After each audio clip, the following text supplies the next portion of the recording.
have access to electricity, compared to 36% in 1994. Reliable supply of electricity is very important for economic growth. It has been said by many economists, business people, workers, and politicians that there cannot be any meaningful economic growth without secure and reliable supply of electricity. The stuttering economy and high levels of unemployment cannot be solved without solving electricity problems of our country.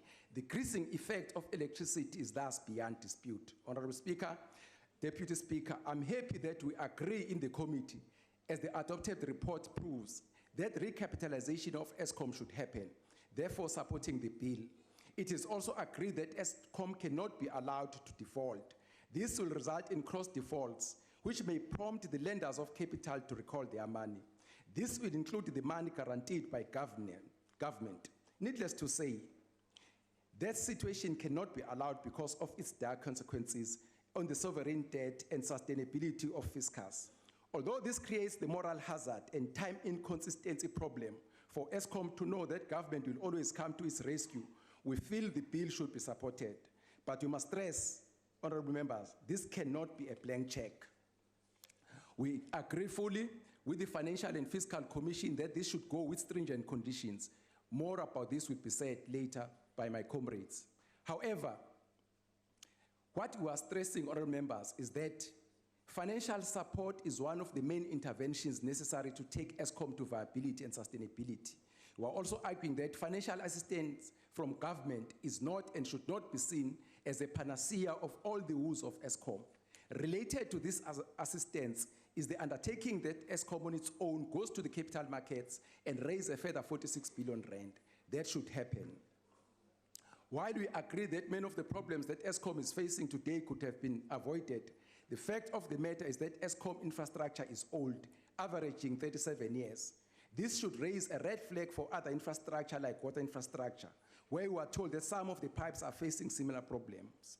Pressure on the infrastructure of our country is huge. We therefore welcome the budget of 864.9 billion rand over the MTF. We'd also like to add that expansion of infrastructure should be accompanied by maintenance budget. Honorable Deputy Speaker, we also like to congratulate Minister Gwede Mantashe and Cabinet for unveiling the RP 2019.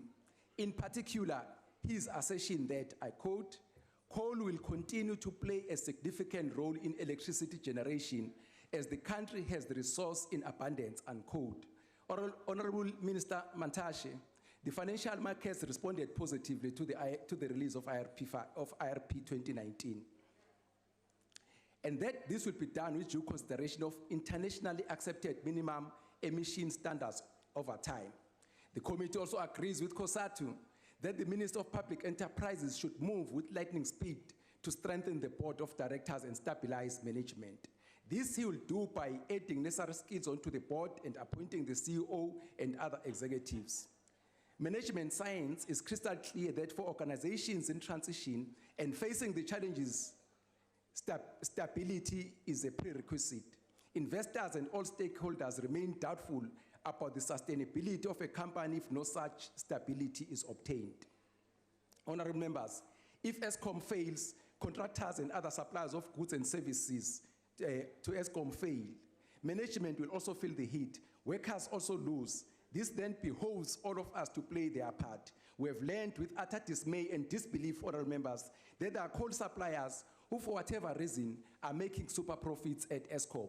We're reliably told that some of these companies are making profits of up to 50%, 70%, and up to 100%. While there may be binding agreements, we urge the board and the minister to renegotiate these contracts and report back to Parliament. It will be difficult to justify subsidization of super profits through these special appropriations to the people of South Africa.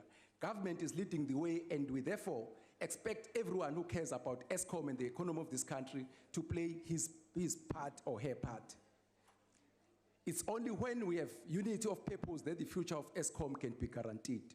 The committee received submission from Alternative Information Development Center, AIDC, who proposes that Eskom should look for other different and creative ways of funding. The over-reliance on government is unsustainable, they argued. This is in line with the debate in this House about the need of government to look at prescribed assets as another source of funding. Obviously, Honorable Chair, this should be done with utmost care with necessary checks and balances. For Escom and perhaps for other SOCs, worker representations to the board must be considered. This will also help with dealing with the trust deficit between the board and management on the one hand and labor on the other. Penultimately, we call on all people to pay for the usage of electricity to ensure that we have electricity for the following day. We urge community leaders to engage and ensure that this problem is equitably solved. We can no longer justify the non-payment of services. We owe that to posterity. At the same time, it is important that municipalities also perfect their billing systems. The paper on the new look of Escom will assist in understanding its future. The Minister of Public Enterprises assured the committee that the President will soon be unveiling it. We are delighted that the President has undertaken to release the special paper on Escom, a blueprint of turning Escom around soon. With such interventions, we have no doubt, honorable members, that we'll be on a sustainable path to Escom recovery. The ANC support this special appropriation bill. Thank you. Honorable Sarupen.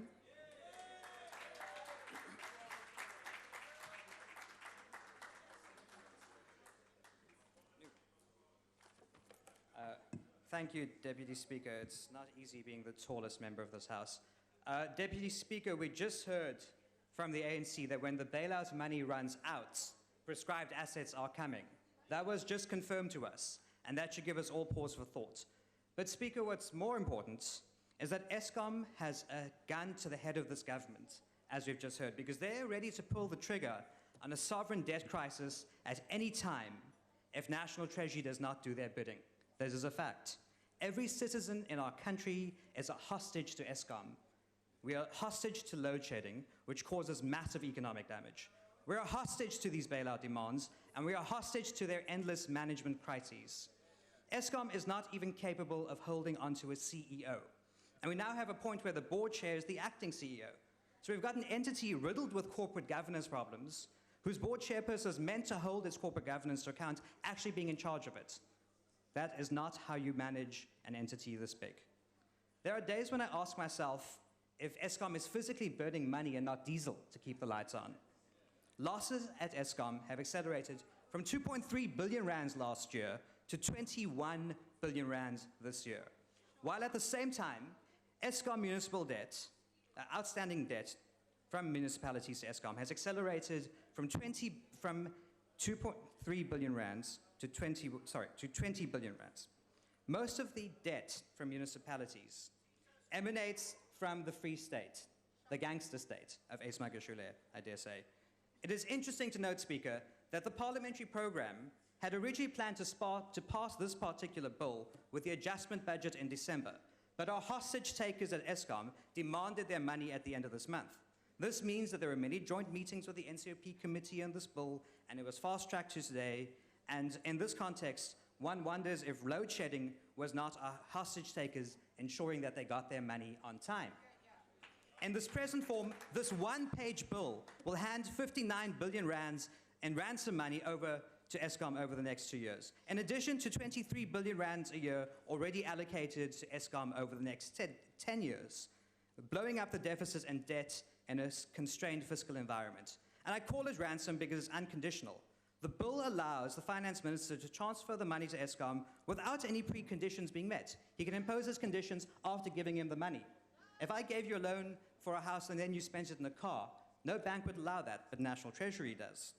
And the DA offered several amendments to this bill, including saying that no executives at Eskom should get bonuses. People are tired of seeing their schools, their hospitals, and their clinics crumble, while SOEs consume resources meant for the poor and reward their management with bonuses.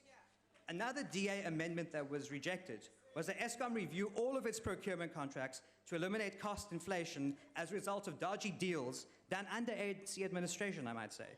Eskom coal price contracts show that some companies charge double what others do for coal.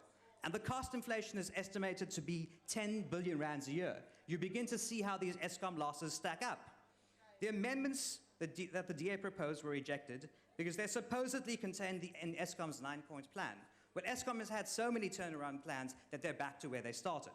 Simply put, instead of using the full might of the law in this bill to force the management of Eskom to do the right thing, this Parliament wants to trust the same people who lost 21 billion rands last year and cannot keep the lights on to adhere to yet another turnaround plan.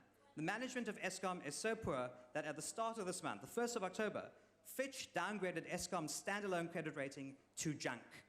The bill, in its present form, is a blank check and more of the same. It rewards the culture of state capture and theft. It diminishes the importance of oversight and accountability for public money. It allows Eskom to continue to hold a gun to the heads of our citizens, our businesses, and our government. The only way out of this mess, is to follow the very sensible proposals that the National Treasury Economic Strategy document proposes, as well as diversifying our generating capacity away from coal, and finally, privatizing generating capacity. Without this, we'll be bailing out Eskom for another 100 years, and I don't think the South African public deserves all of its resources that should be used on the poor, drained on Eskom. Thank you. Thank you. Honorable Shivambo.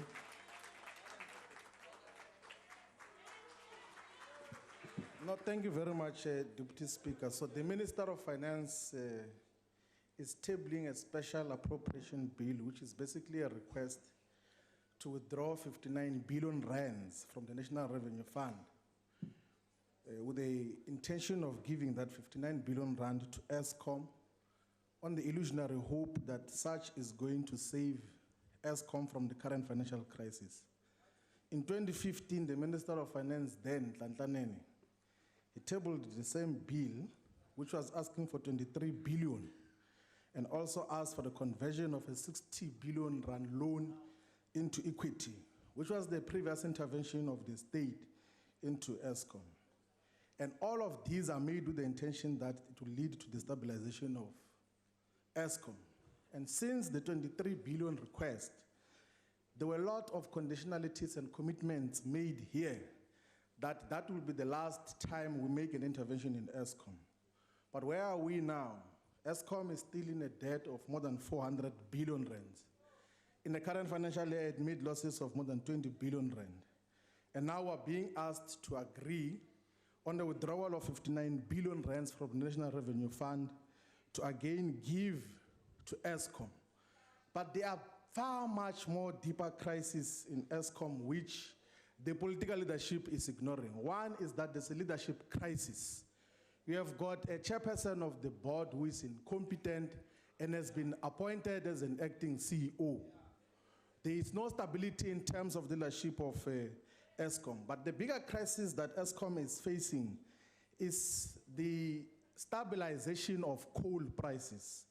The National Energy Regulator of South Africa, NERSA, has said that the coal prices must cost about 350 rands per ton. But currently, Glencore is supplying coal to Eskom at more than 600 rand per ton. And that is the case with the established coal suppliers. And you will never gain stability in Eskom unless you have stabilized the supply of coal prices. The other factor which is being ignored deliberately by the politicians is the power purchase agreements, that Eskom expends more than 25% on primary energy costs on IPPs, but the IPPs only generate about 5% of the energy that is needed. There is no sense in terms of retention of the power purchase agreements in the manner in which they are designed currently. So let us now talk to what should happen. If we were to agree to a special appropriation bill, one, we must fire Jabu Mabuza as the chairperson and acting CEO and supplier of Eskom. He's a service provider of Eskom. He is incompetent. There will never be any changes that will happen under the stewardship of Jabu Mabuza.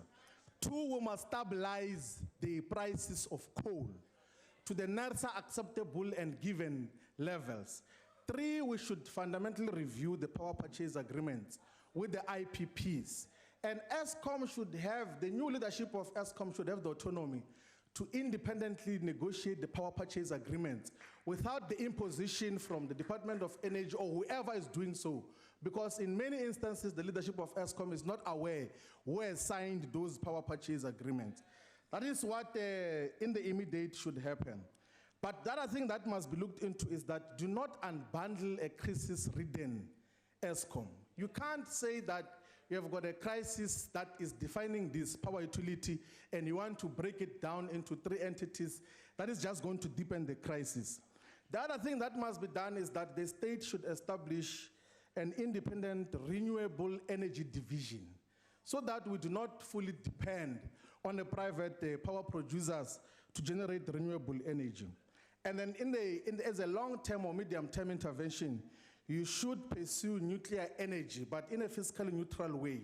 You can have a build, operate, transfer model that can have those that have got money build, operate, and then transfer later on to the state in terms of how it should be. And then the other issue that must be dealt with is that you should assemble a highly skilled team to investigate the delays on the completion of Kusile and Medupi. Because there is a lot of money that has already been lost there. There's no clarity as to when are we going to plug Medupi and Kusile into the national grid. So we might need to then deal with that in the immediate. Unless all these things have been dealt with adequately, the EFF will not agree to the continuous withdrawal of money from the National Revenue Fund to just throw into a sieve called Escom. Thank you very much. Honorable Buthelezi.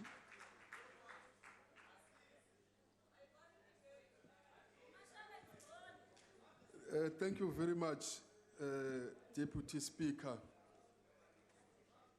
Year after year, and of late, many months pass us by before we rise to this podium to essentially sign off yet another special appropriation to yet another one of government's claiming state-owned entity. Where do we begin to draw the line when it comes to redirecting billions of rands which can be better used, improving the lives of millions of our people who are subject to dire poverty? When do we say the board members of all SOEs that clearly they've failed to root out the mismanagement, corruption, and maladministration, and dismally failed to ensure that things are turning around? Do we constantly have to be held at ransom by our very own SOEs who have become too big to fall? Do we really need to suffer the consequences when markets tremble, our currency falls, investors write ever-long reports, and rating agencies threat us with credit downgrades before any real action and real political will kicks in to do what is right for all South Africans?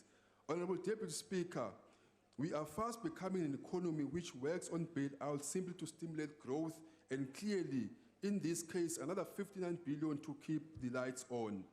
$1 billion here, a couple of millions there, and another billions over there. To many watching this house at home, it clearly does not seem like we are short of cash when some ask and get, and others ask, but they are told there is no more money. Many hear the unquestionable no, there is not enough money. The ones who get to hear this more often are critical institutions and are people doing the best that they can with the bare minimum. Our NGOs, our schools, our hospitals, and water infrastructure, and the basics we require in rural and urban nodes in our country have to suffer and wait to apply for funding. Yet, it seems Eskom flips the switch and we are in a fancy load shedding, rolling blackouts and havoc. Yes, we know that Eskom's success is directly linked to our economy's recovery. And yes, we are all aware of the challenges that Eskom faces. But the IFP has time and time again warned that Eskom and many other SOEs face non-financial problems. Therefore, Honorable Speaker, these problems are deeply rooted in mismanagement, theft, and are rooted in ensuring that the state-owned entities continue to receive bailouts which will never satisfy their colossal appetite. Honorable Speaker, it is in the best interest of people of South Africa to keep our lights on and in saving our economy from collapse. It's for this reason that the IFP support this appropriation, because we are doomed if we do, and we are doomed if we don't. Thank you very much. Thank you. Honorable Vessels.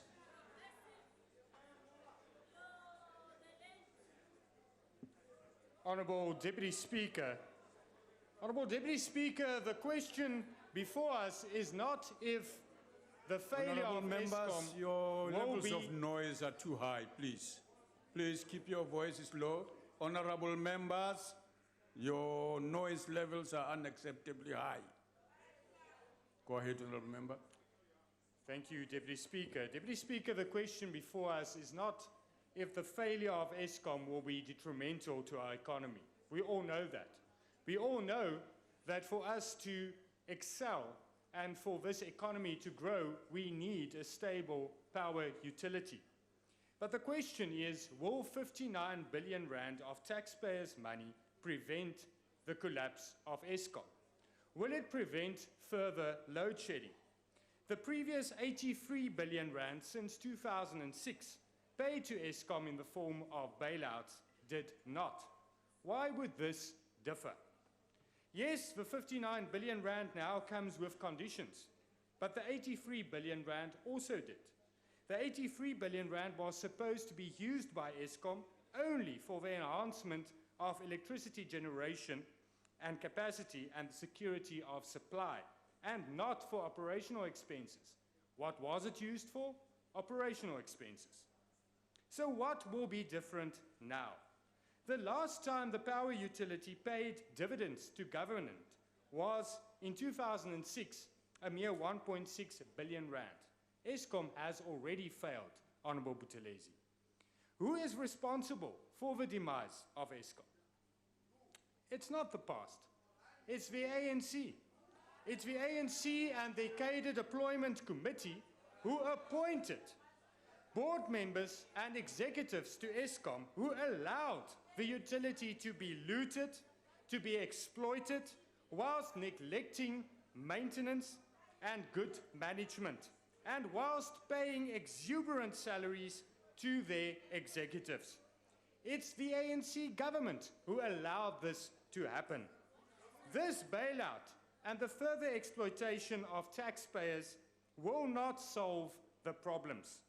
The ANC government is not serious about solving the problems as they proved today, because members of the Interministerial Committee, who's tasked to solve the issue regarding outstanding debt of municipalities to Eskom, did not even show up to a meeting of the Standing Committee of Public Accounts. Where were they? They're not serious. 2 years later, and nothing has been done.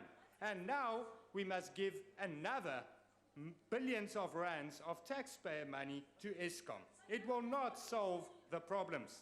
The solution, Honourable Member, is to stop having yourself kept ransom by your alliance partners.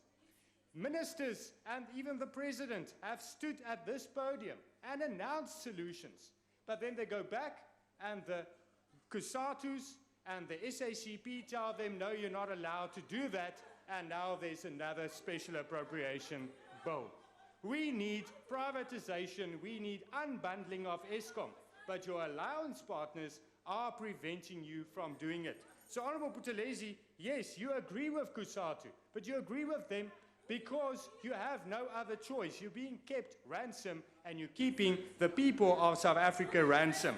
We need deregulation of electricity supply in South Africa. We need to deregulate and create competition for power utilities so that private firms can also produce electricity and put it into the grid, and so that there is a competitive electricity supply in South Africa. It is unacceptable that we are keeping and doing the same thing over and over again with no different solution. That is the definition of insanity. We do not support this appropriation. Honourable Swart.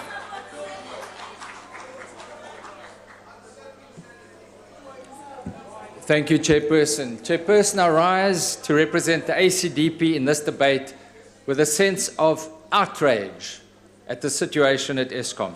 15 years ago, Eskom was one of the best power utilities in the world. It had a better credit rating than the sovereign rating. It had reserves of between 20 and 40 billion rand. And it is therefore deeply disturbing that it suffered an unprecedented loss of 21 billion rand this past year and has to borrow increasing amounts merely to service a 450 billion rand debt. It is financially bankrupt. How then did it end up in this situation? The ACDP was an active participant in the Eskom oversight inquiry in the 5th Parliament, where rampant fraud, corruption and state capture was uncovered, largely facilitated by the Zuma administration. Further evidence of this has been heard before the Zondo Commission. Sadly, very little action has been taken against the criminals involved. Instead, those brave members, including the ANC members, who exposed the corruption, the inquiry chairperson, Honourable Dorothy Ronto, and others whose lives were threatened during that inquiry, have been sidelined and were not re-elected to this Parliament. Those implicated, many of them were re-elected and occupy many seats in this very House. And the pushback against those trying to fight state capture and corruption continues unabated. This is the reason of my outrage. And the question is, how can we justify this additional expense? Where's the political accountability? Why does no one stand up from the majority party and say, we accept responsibility for the state of affairs? And we know other reasons why Eskom finds itself in this crisis are the cost overruns at Medupi and Kusile, the bloated and expensive workforce, and the coal procurement strategy. And of course, the failure to collect debt that is due to Eskom. Where is the political will to collect that debt? Eskom's financial predicament is entirely of its own doing, aided and abetted by ANC politically linked ministers who ensured that compliant boards were put in place to serve the interests of a corrupt few, and in particular, the Guptas. Now, the taxpayer is asked to fork out tens of billions of rands with the spectre of load shedding and a sovereign credit downgrade looming. How can this be justifiable? No wonder there is outrage amongst the members of the public. Speaker, the ACDP proposes that a special ad hoc committee must be set up to exercise oversight over Eskom. Public Enterprises does its best, but we cannot look to Transnet, Denel, SAA, whereas Eskom of itself needs an ad hoc committee to ensure that the conditions for this bailout are complied with. I thank you. Thank you. Honorable Kwankwa. Thank you very much. Deputy Speaker, United Democratic Movement ayuxhasi lo mbhedo. Ngoba kaloku thina bantu baseMzantsi Afrika ndifuna baqale bacacelwe abantu basemakhaya bangacingi into basifuna umbane wabo ucinywe. Number one, the governance weaknesses or challenges at Eskom, we feel that they have not been addressed. There is no clear, despite what the government has been saying and the assurances that we've been given, it is our considered view that there is no clear turnaround strategy or a strategy for Eskom to try and turn around the institution, right?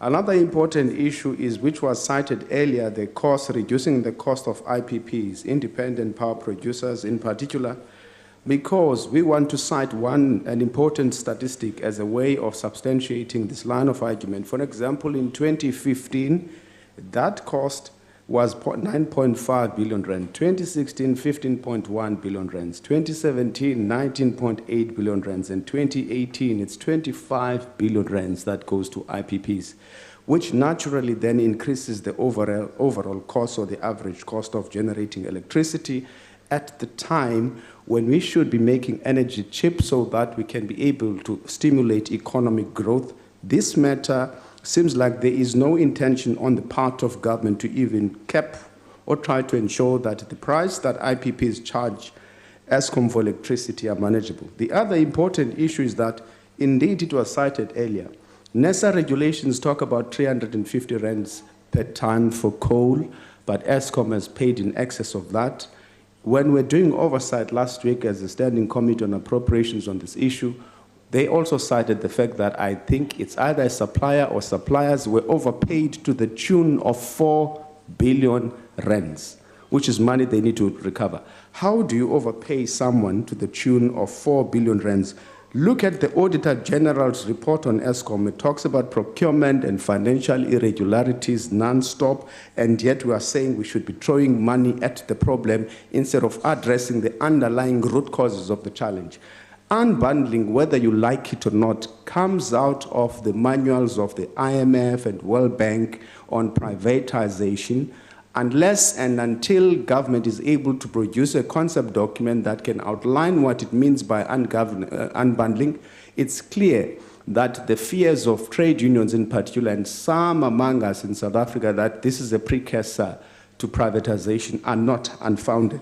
The other very important issue that we want to highlight is that why is Eskom not allowed to play in the renewable energy space? Who is benefiting out of that? And why are we creating monopolies in those sectors?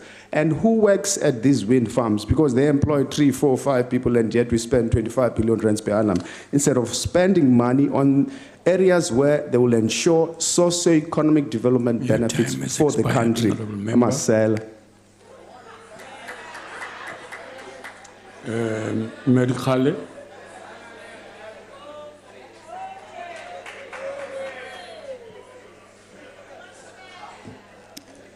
Our Deputy President, Deputy Speaker, honorable members of Parliament, let me start by questioning facts. Fact number 1 is that currently coal is the lifeblood of the South African economy. It is the predominant fuel source for electricity, accounting for about 90% of South Africa's primary energy needs. Without coal-derived electricity, industries such as manufacturing, financial services, and social services would be severely crippled, resulting in massive job losses. We therefore need coal as things stand right now, while we diversify our energy mix into the future. In addition to the extensive use of coal in the domestic economy, about 28% of South Africa's production is exported, mainly through the Richards Bay Coal Terminal, making South Africa the 4th largest coal exporting country in the world. In 2018, total coal sales were 146 billion, up from 130 billion in 2017. Fact number 2 is that coal mining is the 3rd largest employer in the mining sector. The coal industry employed 86,647 people in 2018, up from 82,248 in 2017, representing about 19% of total employment in the mining sector. However, despite these hard facts, we do acknowledge that the calls to decrease the world's dependency on coal as an energy source are well-intentioned.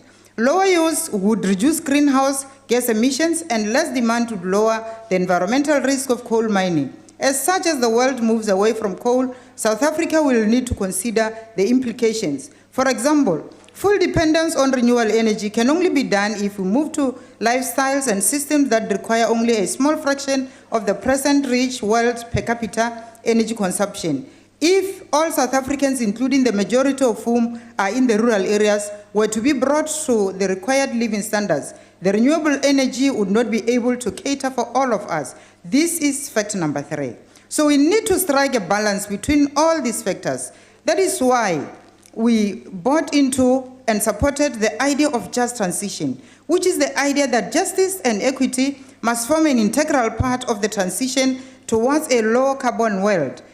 At its core is the view that it is possible and necessary to promote, through the mobilization and collaboration of workers and communities, public policies that simultaneously address environmental challenges and secure decent jobs and livelihoods for affected workers. It is thus no-brainer that the trade union movement throughout the world is in support of and advocate for this just transition. As the country South Africa is in support of this. This is evident from the consultative forums, including NEDLAC, that our government have with unions when dealing with issues that affect workers, such as just transition. I also want to applaud our own portfolio committee on employment and labor for adopting a consultative program of action which makes labor unions important stakeholders, therefore, of this 6th parliament.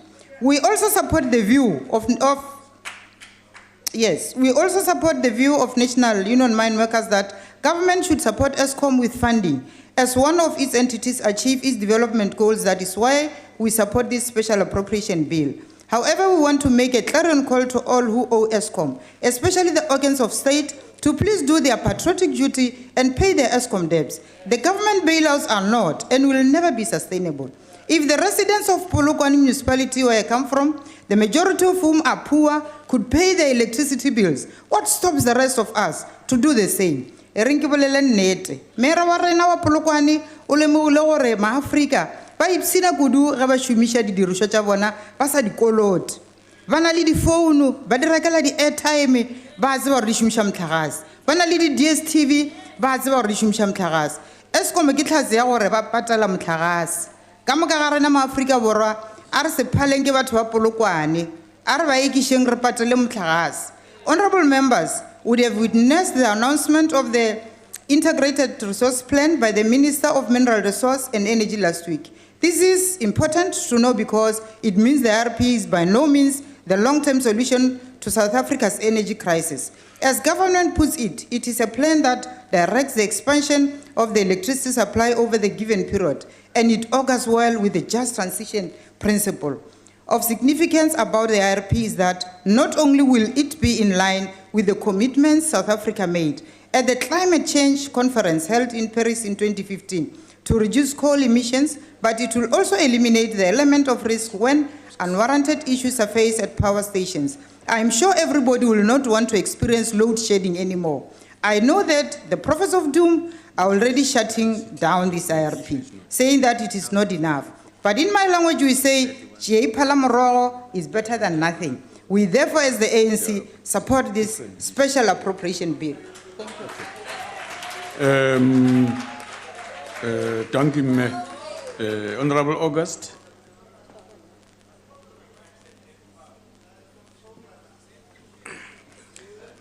Honorable Deputy Speaker, if Eskom was a private sector company, it would have long ceased to exist. But state-owned companies in a development state such as ours do not primarily exist to make a profit. They exist to provide a service while also contributing to the provision of jobs and the development of infrastructure. It's a delicate balance when such a company is mismanaged or plundered. Instead of contributing to its deployment, it drains the state of resources. In Eskom's case, it is driving South Africa to the brink of bankruptcy. Energy stability is undeniably important. It keeps the country, its economy, and its people going, and creates an environment conducive to investment. But government cannot simply default to bailouts. Money does not grow on trees. We don't have 59 billion lying around in a bottomless cash pit. On the contrary, money is desperately needed to custom poverty, narrow inequality, and create jobs. We should be very wary of using the National Revenue Fund to apply plasters to wounds requiring major surgery. Now more than ever, we need to stop talking about restructuring Eskom and actually do it. We will not do Eskom or South Africa any favors if we fail to deal with decisively with the root causes of utilities' weaknesses. Good policy should be considered within Eskom's restructuring plans, which allow for cities to procure and generate their own power, which will create competition and that will lead to innovation and more job creation. These are the type of good and sustainable responses that South Africa needs to hear. Honorable Deputy Speaker, it will be insanity to use the 59 billion to paper over the cracks and allow Eskom to carry on as usual while mismanaging its way another bailout without conditions. Good therefore welcomes the strict reporting requirements attached to the bailout. This includes regular liquidity reports, monthly management reports, reports on action taken to recover electricity debt, reports on initiatives taken to reduce primary energy costs and fruitless and wasteful expenditure. Besides anything else, Eskom won't be able to use this money to pay out hefty year-end bonuses to undeserving staff. South Africans will study these reports and hold government and Eskom to account. Thank you. Thank you very much. Honorable Gallo.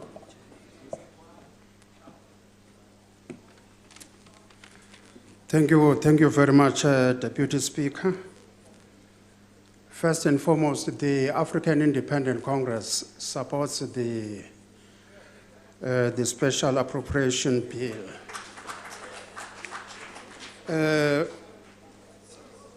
We must all be worried. A number of our children at various schools were affected by load shedding on Wednesday during their computer application technology exam.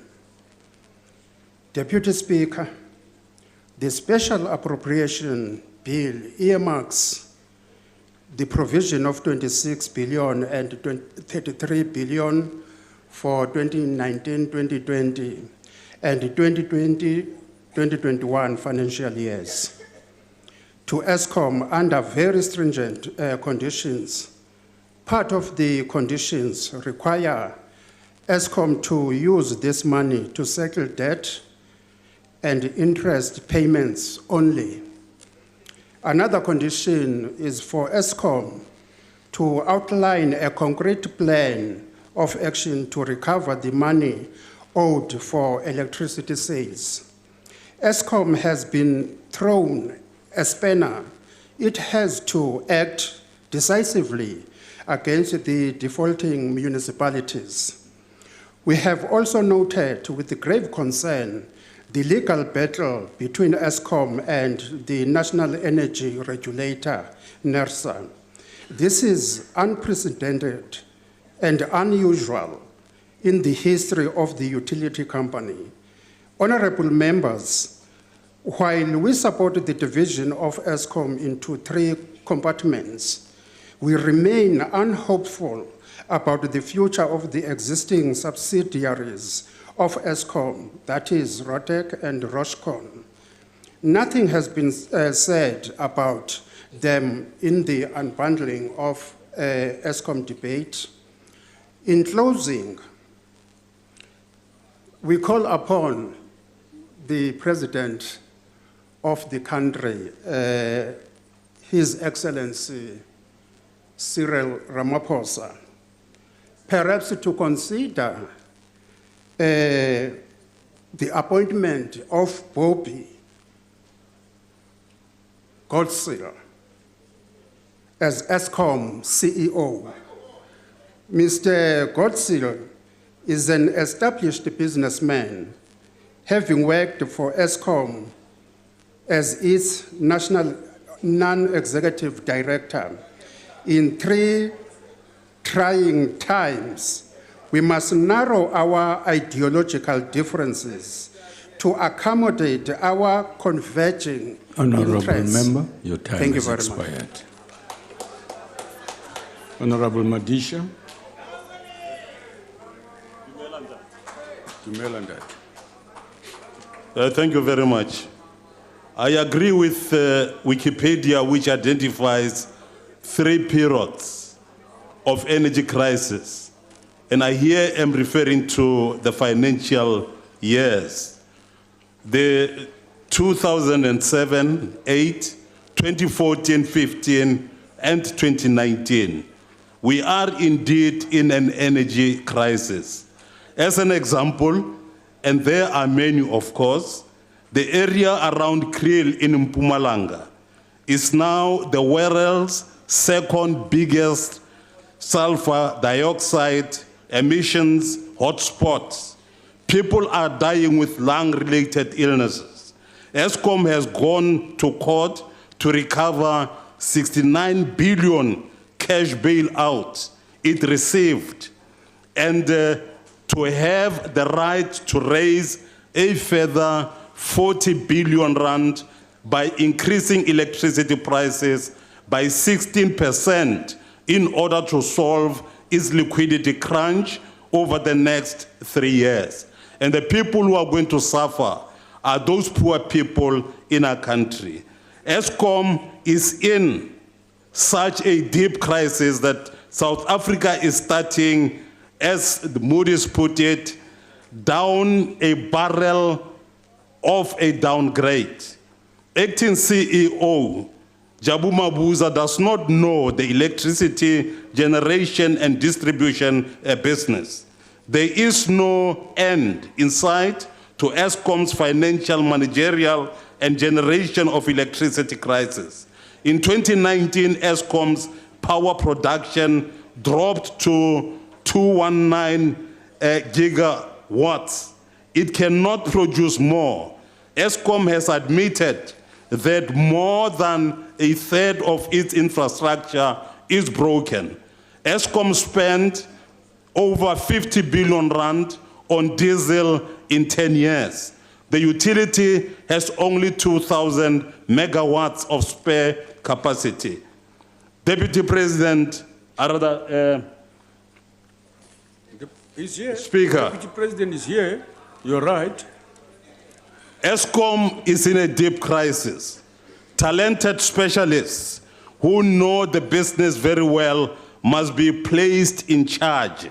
Government must deal with the leadership issue at Eskom. Meanwhile, it must buy, I'm referring to government, all the electricity it can from the IPPs and allow municipalities to do the same. The people of our country are suffering, and unfortunately, Ndate President, liapalelwa mre. Nakwe how if you deal in Dade Madisha. Honorable Hendrickson.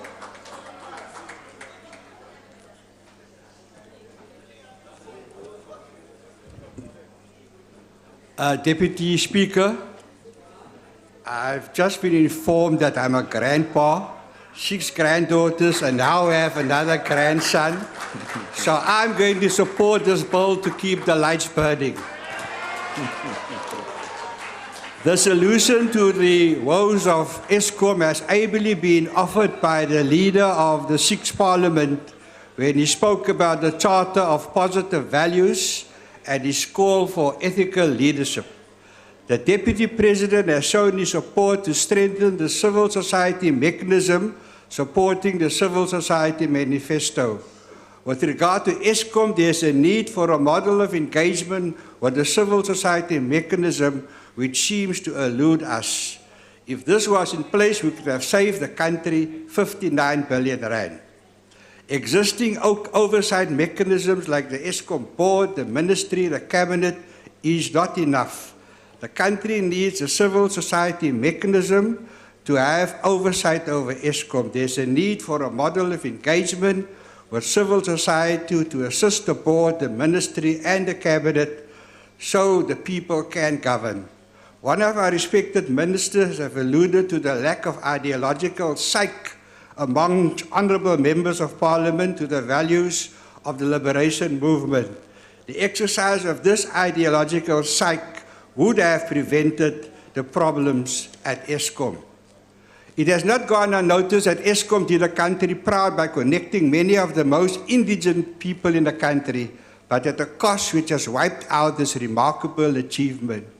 Eskom can do the country proud to connect all South Africans from 80% to 95%.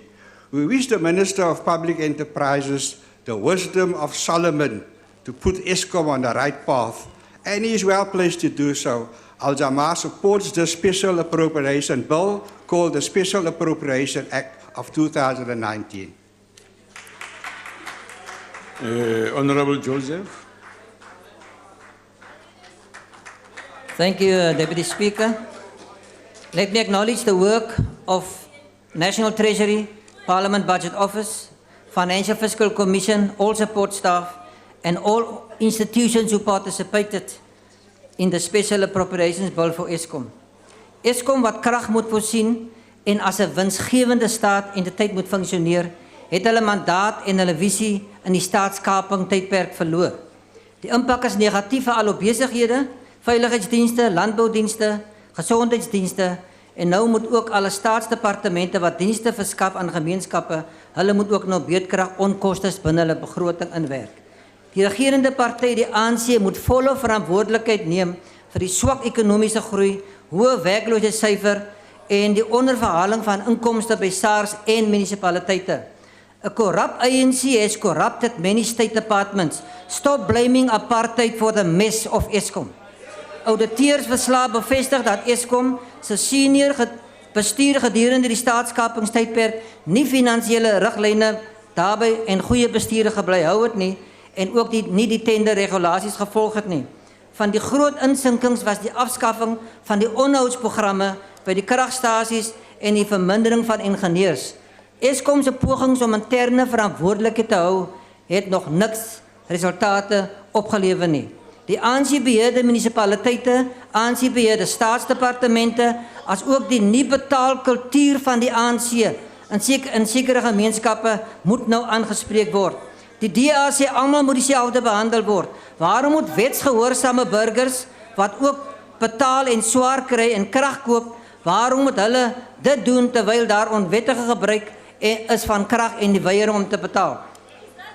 That is baie belangrik, Speaker. The Appropriations Committee during its oversight visit to Eskom head office last week experienced load shedding and Eskom senior management could not explain. Some of the root causes are conflict of interest, no consequence management and no following of National Treasury regulations and the defects at the newly built plants. It is very important. We must not underestimate the experience of the unions. Contractor and tenders moet geondersoek word. Honourable Minister and Deputy Speaker, take responsibility on behalf of the ANC. Your party, take responsibility and allow Parliament, allow us to help and fix the mess in Eskom. I thank you. Thank you. Honourable Matafo.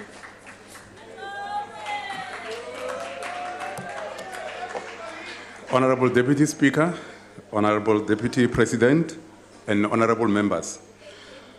Honourable Surapen speaks of DA rejected inputs.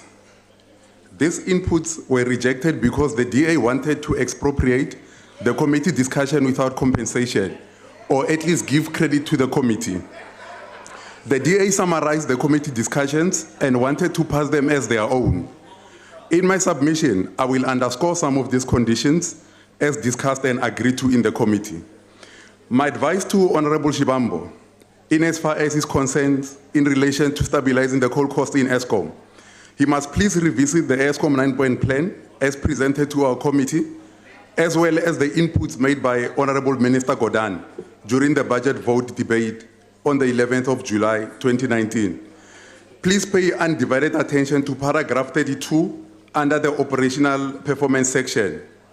A great injustice would occur if we approach this debate as if it's the first time we engage on this serious matter of saving Eskom, and by extension, saving the economy of this country. It is very difficult to respond to Honourable Vessels because his input is from a defeated position. Leaves to say, President Nelson Mandela warned us of such politicians in his last SONA debate of 1999, when, I quote, we should all be careful not to turn concern for difficulties into a death wish. For us not supporting this bill, Deputy Speaker, because of difficulties faced by Eskom is tantamount to an economic death wish. Honourable Deputy Speaker, Eskom is too important to the socio-economic development of our country. The existence of a positive correlation between electricity availability and economic performance is well documented. The same can be said about a healthy Eskom and the country's economic performance. In fact, Eskom is the backbone of our economy.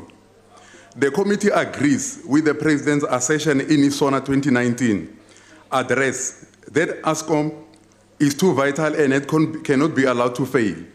Thus, we are in support of this 2019 Special Appropriations Bill. As the committee, we further recommend the good progress made by the Minister and the board as led by Mr. Mabuza in their efforts to stabilize Eskom. In fact, various external interested parties who made written and oral submissions during the public participation period echo the committee's sentiments. However, the committee and most external parties agree that there should be stringent conditions attached to this recapitalization package. Another area of overwhelming agreement is that the conditions must be accompanied by clear consequences should they be ignored. We also agree that some of the conditions will find themselves in the Appropriations Bill, others in regulations, and others as ministerial conditions. For the 26 billion rands to be appropriated in the current financial year, the minister must put strong ministerial conditions. And for the 33 billion rands for financial year 2020 and 2021, some conditions must find themselves in the Appropriations Bill, regulations, and ministerial conditions. This will send a strong message that Parliament and the people of South Africa are serious about demanding accountability and value for money. Honorable Deputy Speaker, Midupi and Kusile are critical for the country's energy security. However, the budget and time overruns in the bill program suggest high levels of internal control failures, negligence, and even corruption, especially corporate capture. By the end of the construction of this project, the budget would have been overshot by over 140 billion rands. As these budget overruns persist, the committee was further informed that one contractor has considered that it was overpaid by 4 billion rands. I repeat, 4 billion rands. This is no small change by any measure. In light of these alarming revelations, the following serious questions must be answered. Who was responsible for this payment? What was the role of the contractor in the said saga? How many other contractors have been overpaid? Does Eskom have adequate checks and balances in respect of its finances and governance? The red light suggests that a thorough forensic and on the whole bill project must be conducted as a matter of urgency. We therefore call upon the Minister of Finance to institute a forensic audit and report back to Parliament. The committee was shocked to discover that Eskom is not serious about its role in the transformation of our economy, especially through implementing the BBBEE policy. The significant reduction in BBBEE spend from 74% of target in financial year end March 2018 to a disheartening 54% against a self-imposed target of 85% for the financial year that ended in March 2019 is a bad reflection on Eskom's commitment to transforming the economy. The President, again, in the 2019 SONA, lists economic transformation and job creation as one of the 7 key priorities. The Minister of Finance argues in the National Treasury's economic transformation, inclusive growth, and competitiveness towards economic strategy for South African paper that public procurement can be leveraged upon for the support and growth of SMMEs.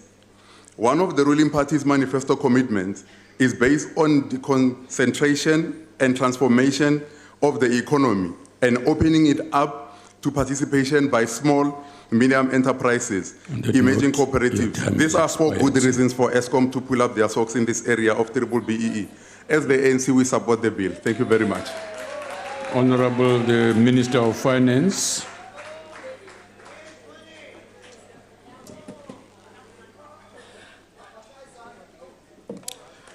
Deputy Speaker. Okay. All right. Deputy Speaker, thank you very much for this opportunity to briefly respond to the debate. First, I must start by saying I would like to thank all the members who participated in the debate for their very, very invaluable comments. We'll try and take each comment seriously as we plot the way forward. I joined this house in October last year, so maybe you should have said happy anniversary to me. It was in October last year. Now, one of the things which I've learned since assuming office is that the Minister of Finance is burdened with having to find resources for Eskom, for South African Airways, South African Express, Dinel, Alexco, and then a huge bill for the compensation of employees, many programs that must be funded amidst an aging and overburdened infrastructure. Within the context of declining tax revenues due to low economic growth. So when I hear members say, Escom must be funded, Escom must be funded, I say, okay, I agree, but tell me where I should take the money from. But there has to be a give and take. You can't have everything at the same time. So some members have stood here and said, Escom this, Escom that. And they spoke about Escom as if it's some imaginary human being somewhere. But it's not. Escom is a business. It's run by people. So one of the key issues that we need to solve is by appointing the correct people to run Escom. That's what we need to do. We must appoint the correct board of directors. We must appoint a competent management team. And we must then be in a position to hold the board of directors and the management team accountable for the operations of Escom. The problem at Escom, Deputy Speaker, it's not just financial. The problem at Escom is not just financial. And if we're going to reduce a complex problem to the lowest common multiplier, being the financial problem, we're not solving the problem. We need to approach solutions to Escom via complex theory. Understand the complexity of the institution we're dealing with in order to come out with complex solutions. Having said that, and as I take my seat, I've stood on this podium and asked members of the political parties in this House to go out to the communities and their members to mobilize them to pay for services rendered. I repeat that message, Honorable Shivambu. I repeat that message. Go mobilize your people to render unto Eskom what belongs to Eskom as a law-abiding citizen of the country. Deputy Speaker, Deputy President, I thank all members for their contributions, and I wish you well as you pay your bills. Point of order. Thank you, Honourable Minister. Yes, Honourable Member, why are you rising? Let us pass a special division of revenue bill to fund us to go to the people and No, tell Honourable them. Member, the debate has been concluded. Honourable Members, are there any objections to the Special Appropriation Bill being read the first time?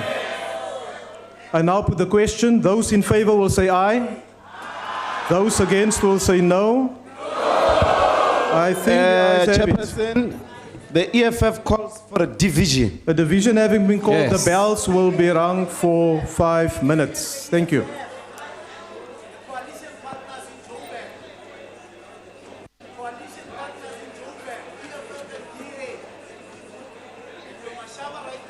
I got it.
All the honourable members, please return to your seats.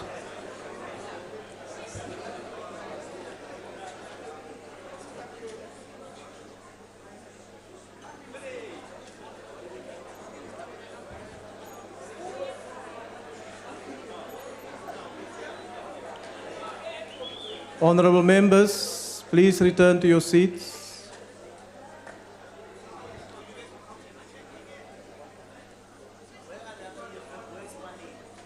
Order, honourable members.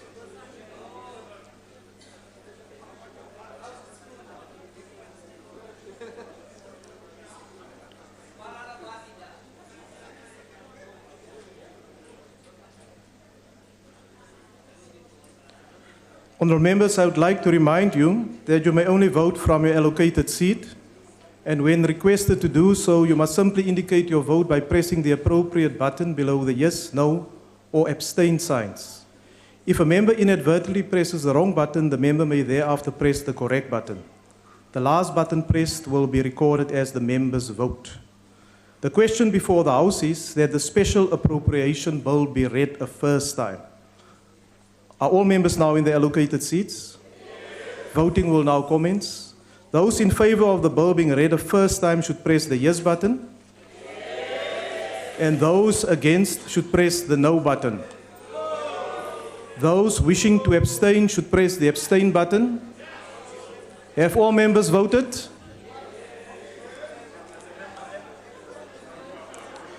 Deputy Chief Whip, there are a few members indicating.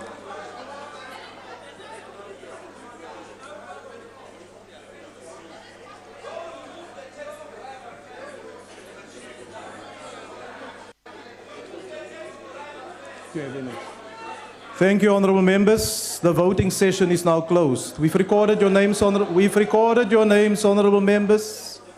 Your names have been recorded, honourable members.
Thank you.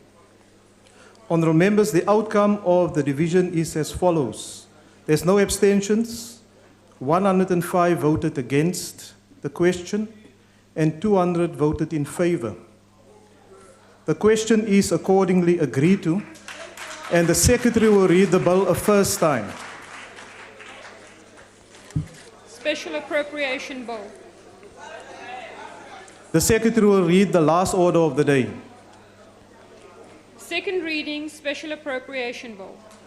Are there any objections to the Special Appropriation Bill being read a second time? I put the question. Those in favour will say aye. Those against will say no. I think the ayes have it. Chairperson, division. No. We're calling for a division. We've just had a division, honourable member. Okay, please record the objection of the EFF. The objection Economic is Freedom Fighters. Until the taxi driver goes, Thank no you, money. honourable member. Honourable Steenhuisen.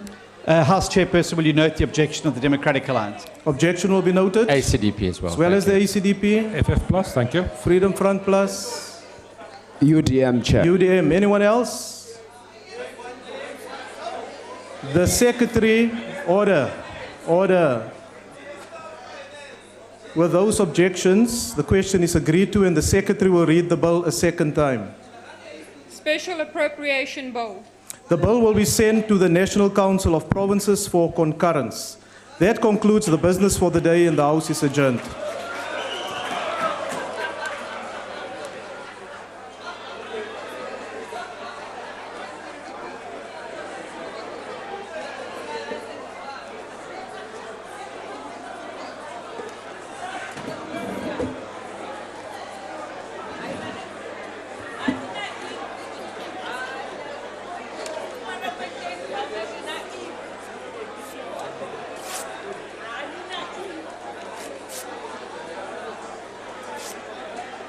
Good.